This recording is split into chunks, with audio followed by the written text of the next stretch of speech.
CM साहेबांना पत्र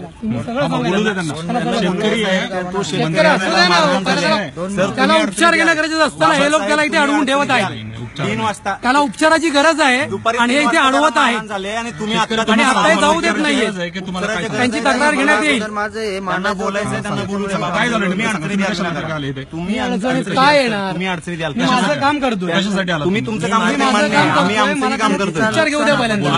उपचार घेऊ द्या त्याला मारहाण पहिल्यांदा. झालेले आहे. उपचार घेऊ द्या पहिल्यांदा. गारपीट झाली होती.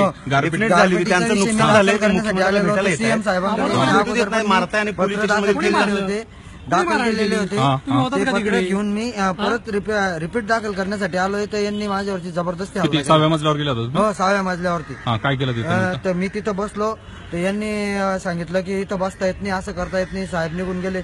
अहो म्हणलं पण आता जो टाइम आहे त्या टायमाच्या नंतरचा विषय राहील ना. पण मला निर्णय घेणे त्या निर्णय मिळाल्याशिवाय मी इथून जाणार नाही, हा माझा विषय झाला. आणि यांनी जबरदस्ती उचलतांगडी केली, ओढताड केली आणि बुक्क्यांची लाता सगळं तोंडावरती मारहाण केली. कोण होतं? तिथलं संरक्षण मंत्रालयाचं. तिथं 6व्या मजल्यावर? हो 6व्या मजल्यावर. मग त्याच्यानंतर तुम्हाला इथे घेऊन आले? हो त्यांनी जबरदस्ती उचलून आणलंय. तिथं कॅमेऱ्यामध्ये पण निघन, जबरदस्ती लोटून खाली आणल्यानंतर पण आणि लिफ्टमध्ये आणते वेळेस मी मारहाण केली आणि खाली आणल्यानंतर पण तिथं गाडीत जबरदस्ती उचलून टाकलंय ओढताड करून. कुठे लागले तुम्हाला? हे माझ्या तोंडावरती लाता मारल्या तर सगळं वटण ते तुटलाय आणि पाय